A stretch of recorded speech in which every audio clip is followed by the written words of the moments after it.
નમસ્કાર દોસ્તો, હમણાં થોડા વખત ઉપર મારે બહાર જવાનું થયું અને એટલે આપણે કચ્છના લોકો બહાર જઈએ એટલે કચ્છમાંથી કોઈ ખાસ વસ્તુ આપણા મિત્રો સંબંધીઓ માટે લઈ જઈએ. એટલે નક્કી કર્યું કે જેમ બીજા બધા લઈ જાય છે એમ પકવાન લઈ જવા. એટલે પકવાન લેવા માટે પકવાનની દુકાને જવું પડે. પકવાનની દુકાને ગયા અને પકવાન લીધા અને જેમ પૂછીએ છીએ એમ પૂછ્યું કે ભાઈ તમે તેલ કયું વાપરો છો, એવું પૂછ્યું. એટલે જે હતા કંદોઈભાઈ હતા એણે કીધું કે ભાઈ અમે તો સિંગ તેલ વાપરીએ છીએ. એમ કીધું એમ એવું હોય તો મને જરા એનો ડબ્બો બતાવો ને. એટલે તરત એવું કીધું ના ના મને ખબર નથી, મારા છોકરાઓ આ જે કામ કરે છે ને એ લોકો તેલ લાવે છે, મારું ધ્યાન નથી એના ઉપર. એટલે મેં એને કીધું કે ભાઈ એવું હોય તો મને છોકરાઓને કોઈક ડબ્બો બતાવી દે. એટલે પછી અંદર કંઈ પૂછપૂછ થઈને વળી અંદર કે ડબ્બો ના બતાવ્યો મને, પણ એક નામ લખીને લાવ્યા. તો દોસ્તો, તમારો પણ અનુભવ રહ્યો હશે કે મોટાભાગના જે આપણા કંદોઈ મિત્રો છે એ લોકો મોટાભાગના લોકો પામોલીનનો ઉપયોગ કરે છે, જે આપણા એન્જિનને એટલે કે હૃદયને નુકસાન કરે છે. આપણને ખબર છે સૌને. એટલે બને ત્યાં સુધી આપણે એવી વસ્તુ ઓછી ખાવી જોઈએ, એવી વસ્તુ ઓછી લેવી જોઈએ. પણ દોસ્તો, આના પછી બીજી એક ફની વસ્તુ બની, બીજી જરા હસવા જેવી વસ્તુ બની. આ વાત પતી પછી અમે નીકળ્યા ત્યાંથી અને બાજુમાં જ પેટ્રોલ પંપ છે, ત્યાં પેટ્રોલ પંપ ઉપર ગયા. પેટ્રોલ પંપ ઉપર પેટ્રોલ પુરાવતા મેં પૂછ્યું કે ભાઈ આ પેટ્રોલમાં ઇથેનોલ કેટલું નાખો છો તમે. એટલે કઈ કંપની હતી નથી કહેતો, એવું નામ લેવું યોગ્ય નથી, પણ ટૂંકમાં ત્યાં જે ભાઈ ઊભા હતા, ઓનર જ હતા એ પેટ્રોલ પંપના, એ કે ના ના આમાં ઇથેનોલ થોડું હોય. પેલા કીધું ને ભાઈ અમે તો સિંગ તેલ જ વાપરીએ છીએ, આમાં ઇથેનોલ થોડું હોય. એટલે મેં એની કંપનીના નામનું તરત જ ગૂગલ કર્યું.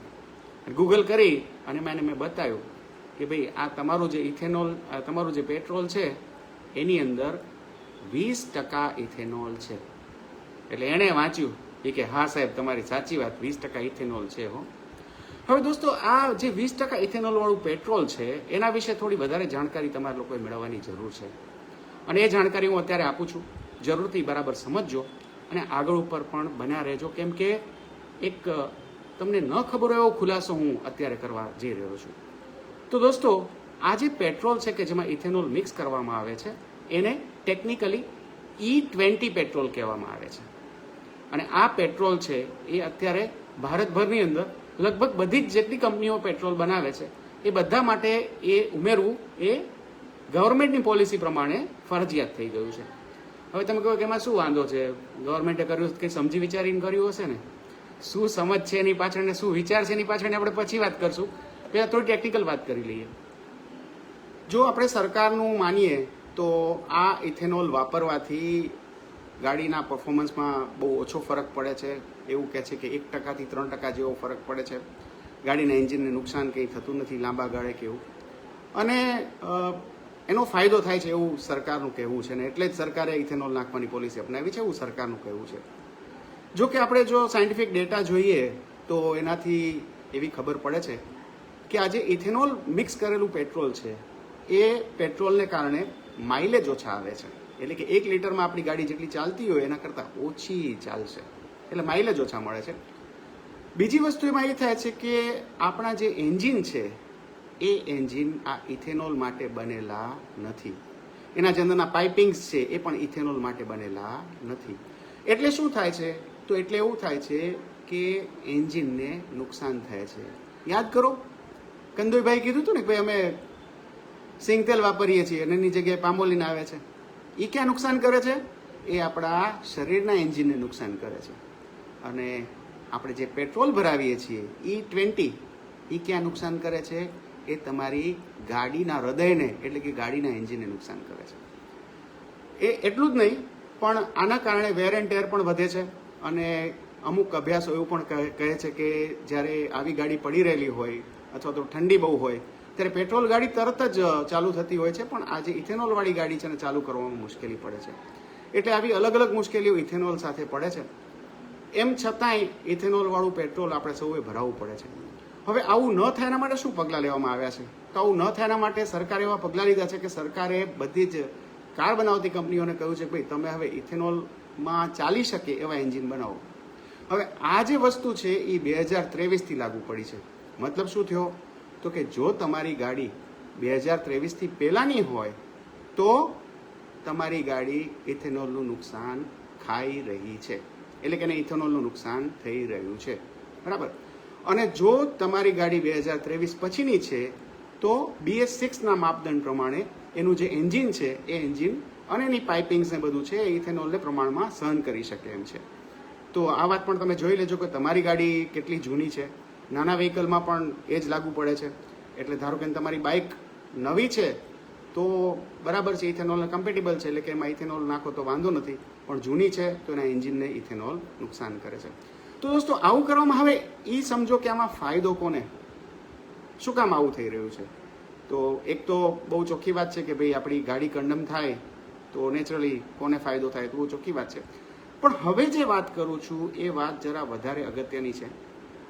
આપણે સૌ જાણીએ છીએ કે આપણા જે વાહન વ્યવહાર મંત્રી છે નીતિનભાઈ ગડકરી, નીતિન ભાઉ, મરાઠી માળું છે, મરાઠી માણસ છે એવું કહેવાય ને, તો નીતિન ભાઉ ગડકરી એ મુખ્ય વ્યક્તિ છે આ બધું કામ કરવામાં. અને આપણે સૌને એમના માટે માન છે, જે રીતના એમણે હાઈવે બનાવ્યા છે, જે રીતના એ ક્વોલિટીની વાત કરે છે, જે રીતના એમના રાજકારણ પર અભિપ્રાયો હોય છે. આપણે સૌને એવું લાગે કે ના, આ બધામાં નીતિન ગડકરી સાહેબ છે એ કંઈક અલગ છે, કંઈક વિશેષ છે અને એમનું કામ પણ કંઈક વિશેષ છે. પણ દોસ્તો અહીંયા એક વસ્તુ એવી આવે છે કે જે નીતિન ગડકરી સામે પણ શંકાની સોય લઈ જાય છે. એ શું વસ્તુ છે? તો કે આ નીતિનભાઈના 2 દીકરા છે, સાગર અને નિખિલ. આ કંઈ હું નથી કહેતો, તમે ગૂગલ કરી લેજો. આ સાગર અને નિખિલ એમનું કામ છે આ ઇથેનોલ બનાવવાનું.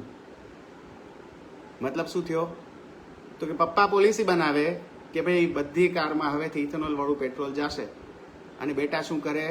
ઇથેનોલ સપ્લાય કરે. તો હવે તમે આખું ચક્ર સમજી લો કે ભાઈ આ ચક્ર કેવી રીતના ચાલે છે, શું કામ ચાલે છે. આના ઉપર મારે કંઈ વિશેષ કહેવાની જરૂર નથી. તમે પોતે જ ગૂગલ કરીને ચેક કરી શકો છો કે આની હકીકતો શું છે ને આ કેવી રીતના થઈ રહ્યું છે.